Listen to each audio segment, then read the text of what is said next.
Les 1001 nuits, traduit par Antoine Galland, tome 1er. Nuit 63.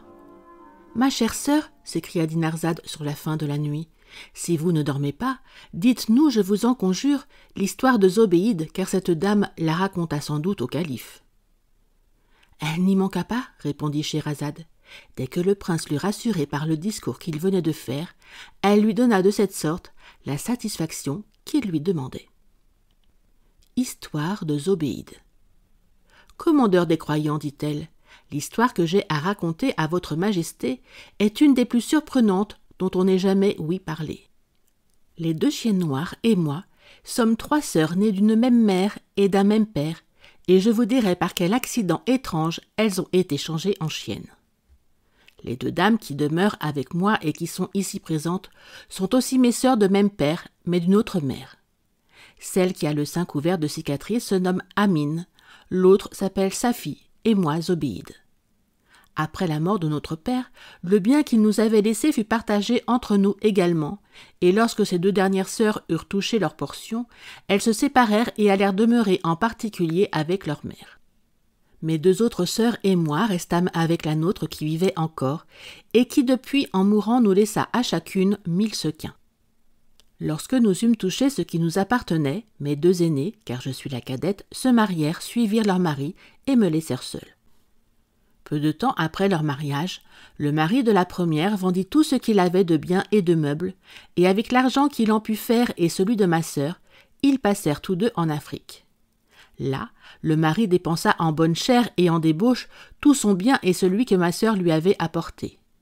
Ensuite, se voyant réduit à la dernière misère, il trouva un prétexte pour la répudier et la chassa. Elle revint à Bagdad, non sans avoir souffert des maux incroyables dans un si long voyage. Elle vint se réfugier chez moi dans un état si digne de pitié qu'elle en aurait inspiré aux cœurs les plus durs. Je la reçus avec l'affection qu'elle pouvait attendre de moi. Je lui demandai pourquoi je la voyais dans une si malheureuse situation. Elle m'apprit en pleurant la mauvaise conduite de son mari et l'indigne traitement qu'il lui avait fait. Je fus touchée de son malheur et j'en pleurai avec elle. Je la fis ensuite entrer au bain, je lui donnai de mes propres habits et lui dis « Ma sœur, vous êtes mon aînée et je vous regarde comme ma mère. Pendant votre absence, Dieu a béni le peu de bien qui m'est tombé en partage et l'emploi que j'en fais à nourrir et à élever des vers à soie. Comptez que je n'ai rien qui ne soit à vous et dont vous ne puissiez disposer comme moi-même. » Nous demeurâmes toutes 2 et vécûmes ensemble pendant plusieurs mois en bonne intelligence. Comme nous nous entretenions souvent de notre 3e sœur et que nous étions surprises de ne pas apprendre de ses nouvelles, elle arriva en aussi mauvais état que notre aînée. Son mari l'avait traitée de la même sorte, je la reçus avec la même amitié. Quelque temps après, mes 2 sœurs, sous prétexte qu'elles m'étaient à charge, me dirent qu'elles étaient dans le dessein de se remarier. Je leur répondis que si elles n'avaient pas d'autre raison que celle de m'être à charge, elles pouvaient continuer de demeurer avec moi en toute sûreté, que mon bien suffisait pour nous entretenir toutes 3 d'une manière conforme à notre condition. Mais, ajoutai-je, je crains plutôt que vous n'ayez véritablement envie de vous remarier. Si cela était, je vous avoue que j'en serais fort étonnée. Après l'expérience que vous avez du peu de satisfaction qu'on a dans le mariage, y pouvez-vous penser une seconde fois? Vous savez combien il est rare de trouver un mari parfaitement honnête homme. Croyez-moi, continuons de vivre ensemble le plus agréablement qu'il nous sera possible. Tout ce que je leur dis fut inutile. Elles avaient pris la résolution de se remarier, elles l'exécutèrent. Mais elles revinrent me trouver au bout de quelques mois et me faire 1000 excuses de n'avoir pas suivi mon conseil. « Vous êtes notre cadette, me dirent-elles, mais vous êtes plus sage que nous. Si vous voulez bien nous recevoir encore dans votre maison et nous regarder comme vos esclaves, il ne nous arrivera plus de faire une si grande faute. » « Mes chères sœurs, leur répondis-je, je n'ai point changé à votre égard depuis notre dernière séparation. Revenez et jouissez avec moi de ce que j'ai. » Je les embrassai et nous demeurâmes ensemble comme auparavant. Il y avait 1 an que nous vivions dans une union parfaite, et voyant que Dieu avait béni mon petit fonds, je formai le dessein de faire un voyage par mer et de hasarder quelque chose dans le commerce. Pour cet effet, je me rendis avec mes 2 sœurs à Balsora, où j'achetai un vaisseau tout équipé, que je chargeais de marchandises que j'avais fait venir de Bagdad. Nous mîmes à la voile avec un vent favorable et nous sortîmes bientôt du golfe Persique. Quand nous fûmes en pleine mer, nous prîmes la route des Indes et après 20 jours de navigation, nous vîmes terre. C'était une montagne fort haute au pied de laquelle nous aperçûmes une ville de grande apparence. Comme nous avions le vent frais, nous arrivâmes de bonne heure au port et nous y jetâmes l'ancre. Je n'eus pas la patience d'attendre que mes sœurs fussent en état de m'accompagner. Je me fis débarquer seule et j'allai droit à la ville. J'y vis une garde nombreuse de gens assis et d'autres qui étaient debout avec un bâton à la main. Mais ils avaient tous l'air si hideux que j'en fus effrayée. Remarquant toutefois qu'ils étaient immobiles et qu'ils ne remuaient pas même les yeux, je me rassurai et m'étant approché d'eux, je reconnus qu'ils étaient pétrifiés. J'entrai dans la ville et passai par plusieurs rues, où il y avait des hommes d'espace en espace, dans toutes sortes d'attitudes, mais ils étaient tous sans mouvement et pétrifiés.